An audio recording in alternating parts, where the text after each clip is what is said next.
Hi, everybody. Today we are speaking with Jessica Winne, who is a Bcba and came to us to talk a little bit about OBM and performance feedback, which is a topic we're really excited to hear more about. So welcome, Jessica. Hey, thanks for having me on. I'm really excited. I found you guys on my podcast and I just thought I'd reach out and talk about, what I did with my thesis and feedback. I feel like it's such a topic that I feel like is more and more in the field. We hear about BST and all that jazz. So I'm excited to be here. Yeah, we are excited to hear more about it. Why don't you start by telling us a little bit about you, your background, what you currently do? Yeah, I went to the University of North Texas and got my master's in behavior analysis. And I worked with Jesus Rosales, where we conducted a thesis on how to give corrective feedback. While at UNT, I did some work with autism, some work in adults with disabilities, but towards the end, I kind of had an OBM focus. I worked at an automobile shop and did a process improvement project there.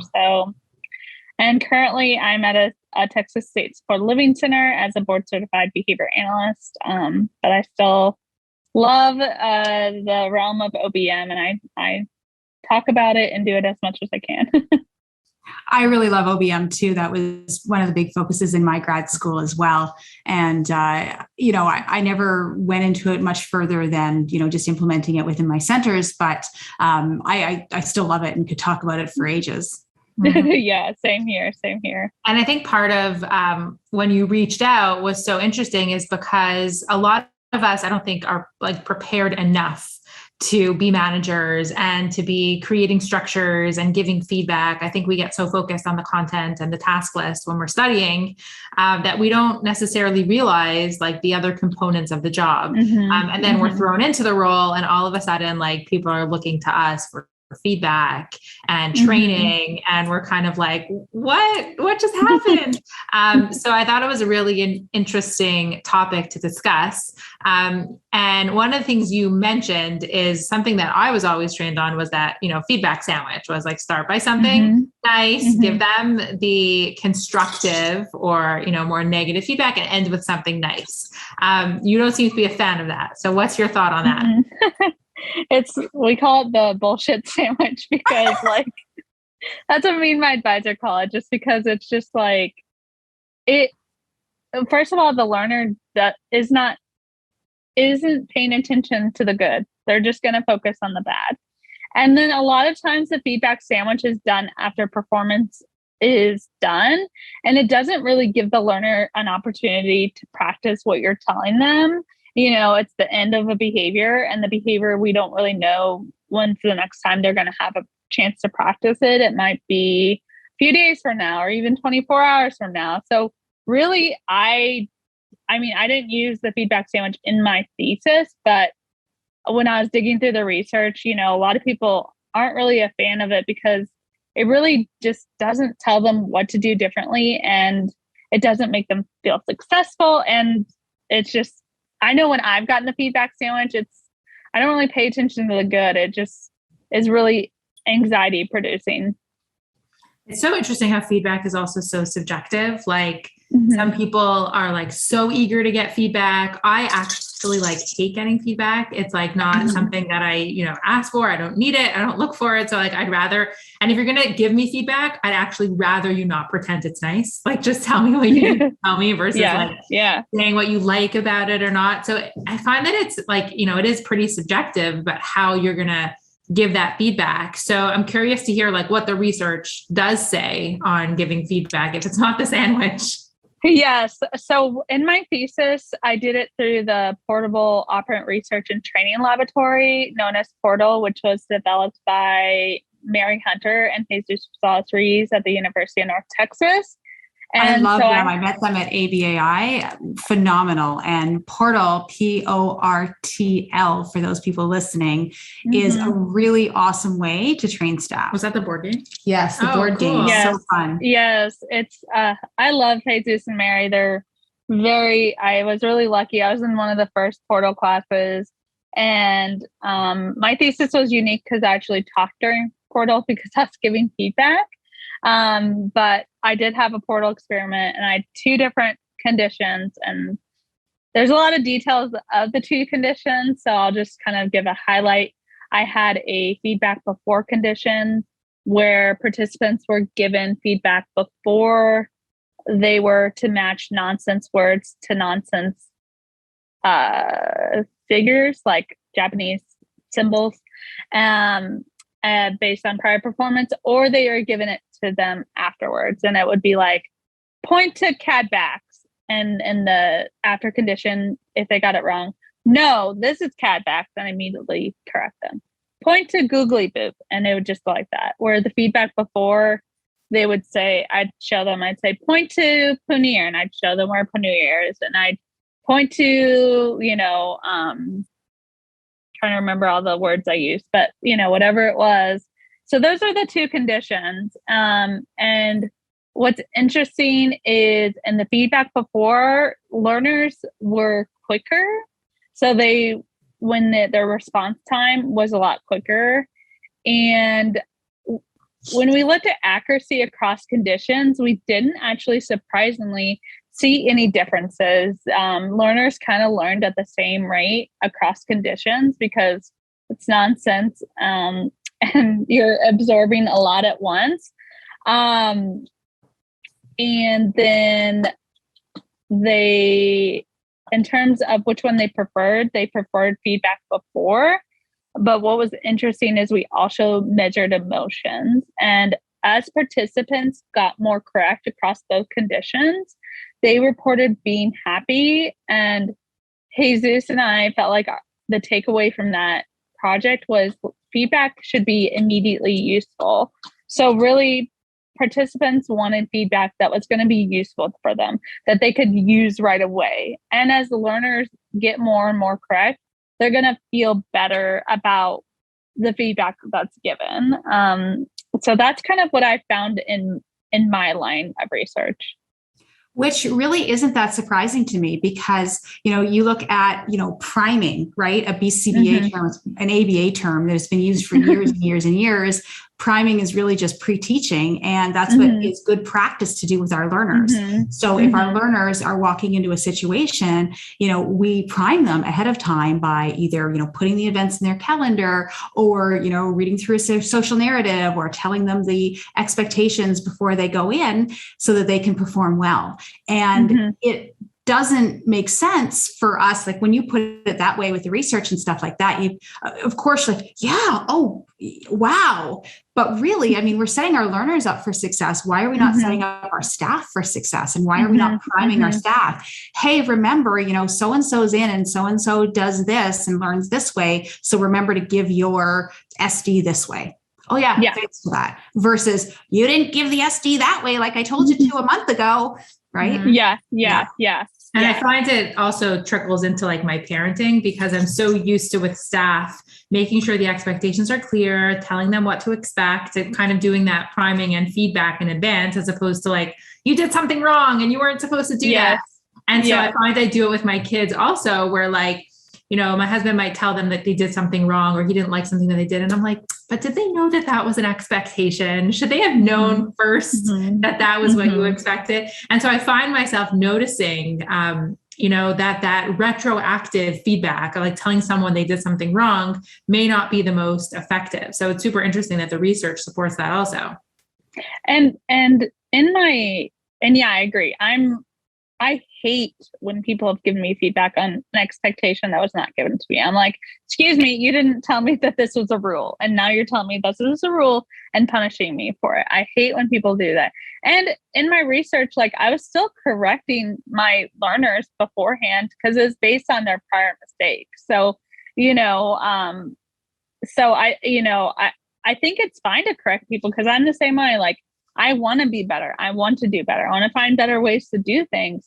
But let's create a learning environment, not like a punishing, oh, you did things wrong environment. So I think by coaching people before and giving them the opportunity to practice, because I could talk about how training staff needs to change because, I think the important part is practicing, put it in a use so staff will remember, just because I feel like sometimes people are like, well, I trained them. I'm like, yeah, you had them sit for 8 hours in a seminar that was probably really boring, and you want them to now implement those skills.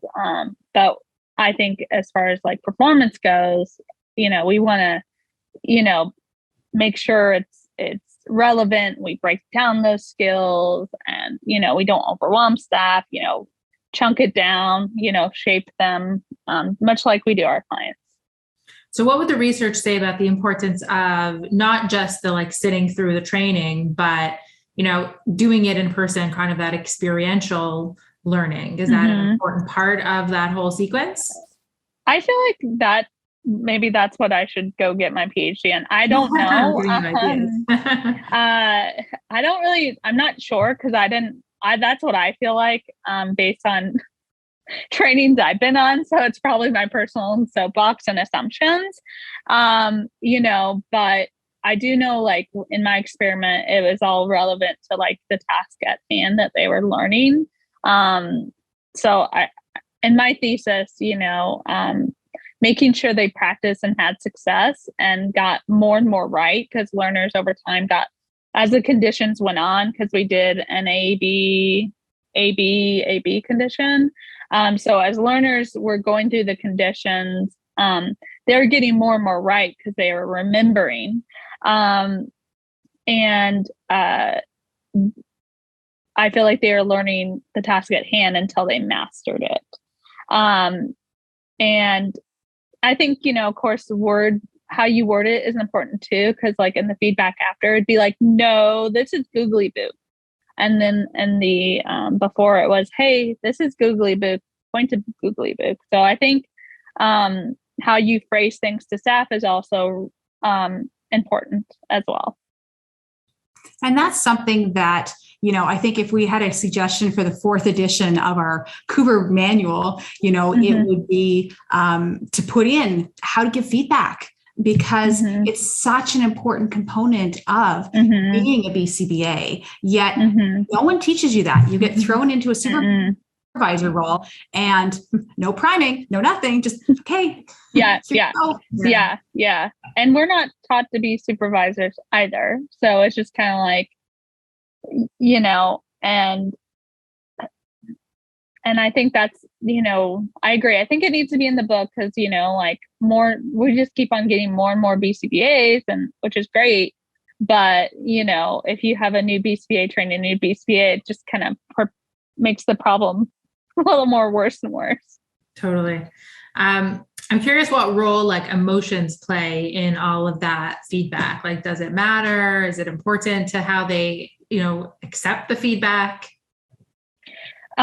So in both of my conditions, when learners were getting probably like 1 to 3 correct cross conditions, because in Portal, you report how you feel afterwards. So after the condition, I would have them report how are they feeling. So when they were getting like 1 to like 3 correct, they're like, I feel bad. I feel, overwhelmed or lost or frowny face, which is really curious to me because like as researchers, I think we make assumptions about what's going to happen. And I didn't anticipate that I'd see that across conditions because even though they were getting the feedback before, it was still a lot for them to remember because it was like 20 total across conditions words with nonsense symbols. So it's kind of a lot to deal with. So that was really surprising to me. But as learners were getting more and more correct, they reported feeling better and happier. I think it was around like 6 or 7. I saw their emotions shift because they were getting more and more correct. And so that was Yes.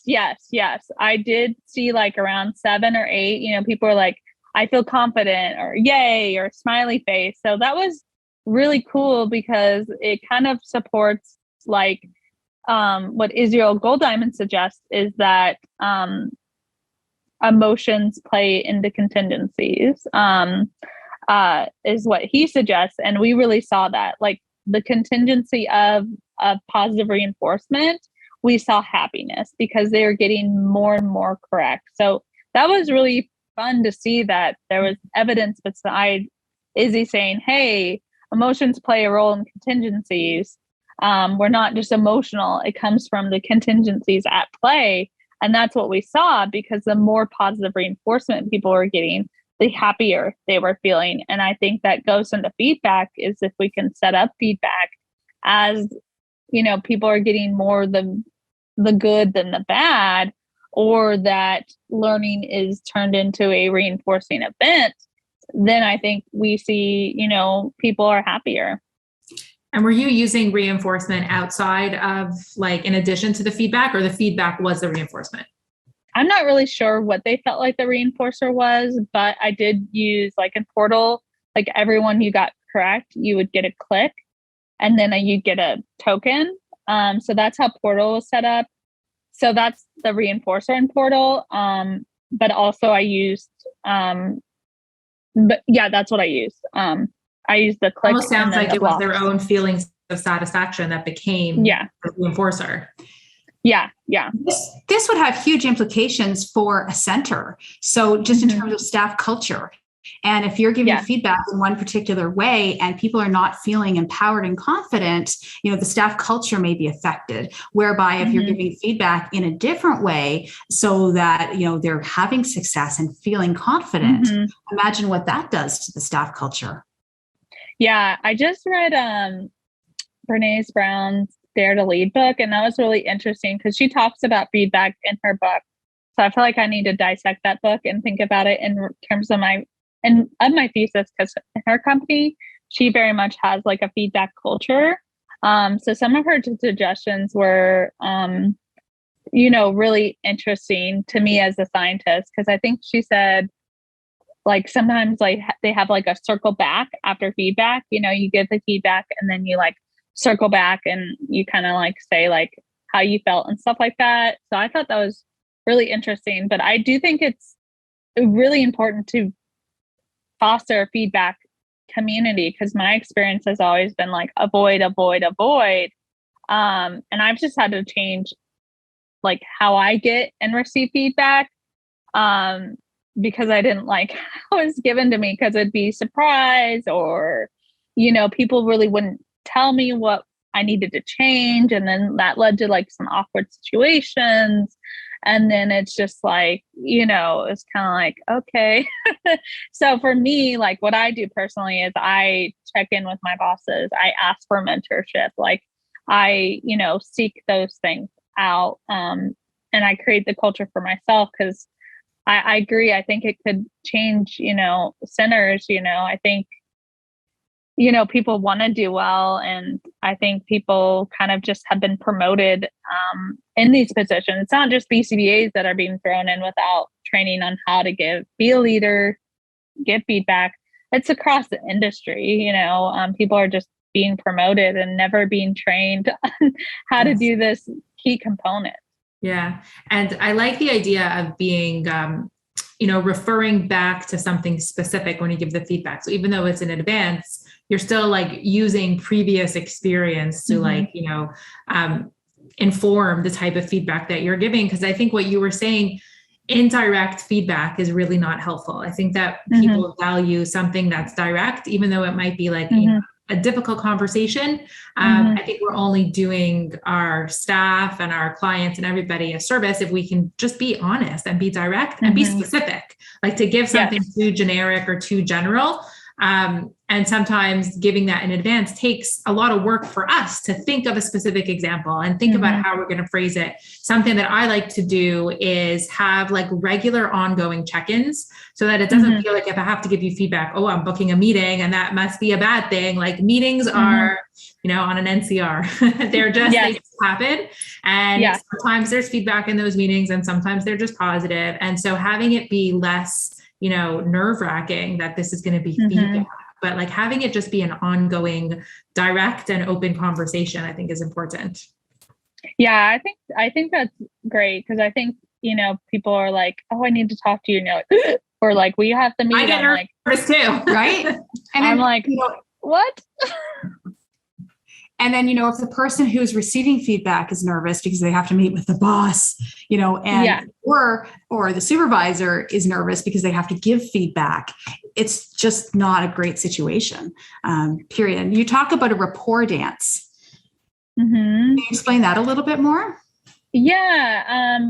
It's so hard to like accurately say, and then maybe this will be my other PhD as how I explain what I do, because I know it's like based in science. My friends call it the Jess effect because it's just kind of, yeah, because my name's Jessica and I go by Jess sometimes. And, but I think with rapport, it's one, identifying reinforcers. So figuring out what's valuable. And there's a book, I know it's like more religious, but I think it's a good foundation to think about types of reinforcers, but it's called the 5 love languages. So it just I think it kind of breaks down reinforcers nicely. It's very behavior analytic. Yes. So it's, if it talks about quality time, so you could think about different types of quality time. It talks about gifts, tangible reinforcers. It talks about physical touch, again, sensory, talks about words of affirmation, which would be, praise, and then acts of service, which would be probably, I don't know which one that would be, but, you can kind of think about, okay, what are the reinforcers of, this person, what do they find valuable, and it's going to be dependent upon the person, like how they give feedback and all that. So, rapport, for me, it's just figuring out what is my staff like. One of the guys at the shop hated me because I did a performance improvement thing at the shop. He hated me. Our first meeting was 15 minutes because I did the construction questionnaire. Mind you, everyone else is like 30 minutes or more. And now I go to him for advice. He fixes my car. We have a really good relationship. And for him, I've realized that quality time is very important to him. And if you listen to him and hear what he has to say, that to him is very valuable. So I will never drop off my car to have my oil changed. I will never, unless I'm in a tight bind, I won't do it. I will only have him work on my car. Like, I'm very specific, they'll offer me other things. I'm like, nope. Like I said, I know Chuck, I know how he is. Like, I know he wants these reinforcers. So I think and you just have to realize when, the cup's getting a little empty, because once that bridge is burnt, you are in trouble. I was talking to a friend and, her supervisor burnt a bridge and she is now having to build it back. And that's really hard to overcome, especially because your feedback means nothing anymore. So you kind of have to just realize when you're asking too much or if you're giving a lot of demands. And of course, being genuine. Like when I talk about it, people are like, oh, and be genuine. I'm like, yes, it's not like an exchange system. Like, of course, be genuine. Like, these are things I want to do. But there are also things I'm really hypersensitive as a behavior analyst, being like, oh, I haven't done XYZ. Like, I need to schedule in my calendar, which doesn't sound genuine, but it's sometimes we get busy. But I think it's important to just be like, ooh, they seem like they're having a bad day. I'm probably not gonna. Yeah, it's a relationship that you're working on, same as any marriage or any relationship, even with your kids or your coworkers or anything like that. It's putting intention behind it. And I love the integration of that example, because it's not just about the reinforcer. I give you the reinforcer and I'm out. It's about the reinforcer is building the relationship. And it's exactly using that reinforcer towards a relationship. It's not just using it in isolation. Well, here's your cookie, or, here's your good job. But it's how can I use that to build our relationship? And so I like that example a lot. And as a BCBA, it gets so difficult, especially as a newer BCBA, when you're throwing all of this stuff at you and you still have to learn it yourself as well. So you may have that imposter syndrome, how did I get this role in the first place? Need to learn this role. And now I have to give feedback to people who were my equals 2 weeks ago? Like, I don't quite understand. Yeah. So, yeah. I get that demand. And that's real. I like what you said about scheduling it in your calendar. And I know that doesn't feel genuine, but like Shira said, the non-contingent reinforcement, like every 2 weeks, I'm going to have a meeting with so-and-so, or schedule in just a quick check-in. And I mean, what I used to do is just be available at 8:30 in the morning when everybody walked in the door. I would just try at 8:25, to be there at 8:30 when my staff walked in, just to say, hey, how's it going? Hey, and then also be there at 9 when the parents walked in, that kind of thing, and just making yourself available. And that would be, 10 minutes out of my day. But that 10 minutes does count. And I would encourage new BCBAs, something that I found, I'm neurodivergent, so I have ADHD. So I've always had to work really hard in my schooling. And something I've found to be successful is I would meet literally, you made me think of like office hours, because I would go in early to just go over my assignments or get additional help or whatever. But I ended up building, speaking of relationships, really good relationships with my teachers doing that. They provided me great recommendations for grad school. So if you're looking into grad school, go to office hours. Even if you get hundreds, just go talk to your advisor so they know who you are. But once you have your BCBA, you're not done. I'm really lucky. I have Melinda Soda, who's a great instructional designer, Tip Clayton, who's a, BCBA practicing outside BCBA land. I have Jesus and Mary, at UNT. I think it's important to have those mentors where you're just like, I need to talk to you about doing XYZ because I don't know how to do it, So I think that's, being a new BCBA, I think is so hard because you're like, I don't know how to do this, but you're not alone. You just seek, someone out, whether that's at your current job or your previous job, so you can get feedback on how you're doing and being in that role. Cause it's hard, I found it even hard. I work at the State Support Living Center, and there's, a little bit of a culture difference. A lot of my staff are from Africa, and they find what my individuals do to be really offensive. They give them so much attention. So I haven't even gotten to the point where I've wanted to give them corrective feedback because they're working 16 hours and they're just stretched thin. They all still have to wear masks. So my going about it is very slow. I try to be there in the apartment, play with him, kind of give them examples of what to do. And I'm hoping slowly I can say, okay, let's practice not saying anything. But I don't feel like I'm there yet, just because I think when it comes to feedback, realize the conditions under which people are being asked to work. And I know my conditions for my staff are not ideal. Having to do a lot of expectations as a DSP, working 16 hours, all that jazz. I try to model what I want them to do because I know that a lot's expected of them, and I don't want to come in there and be like, you're not running the plan right. I'd be like, well, screw you. I just worked 10 hours for the past 4 days. So every single day. So, I think, I know that's balance. I kind of went on a soapbox there, but yeah, it's a balance of knowing when to jump in and build a relationship versus give the feedback. And you have to know your audience, right? And know when you can push and when you can pull. I was going to ask, I think you may have answered it, but some of our audience are, newly minted BCBAs, and we like to offer them some advice. Would you say that it was that, find mentorship and seek feedback, those kind of things? Yeah, I'd say, stay in contact with your regular mentors, but I even find mentors at my new job. I was at a school last year. The vice principal or assistant principal was my mentor. She deals with behaviors a lot, but she doesn't really know the behavior analysis realm.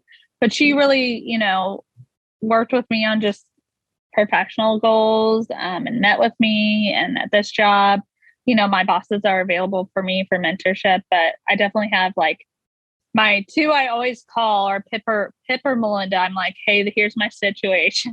And of course there's people, my professors like Jesus is available at UNT if I need, other things. So yeah, just really find a mentor. I think that's so important. Our field is growing, which I think is exciting, but kind of like you guys have alluded, there's things off the task list that aren't on the task list that like, oh, surprise, ones for me has been dealing with difficult parents. They don't teach you how to do that. That's really emotionally taxing.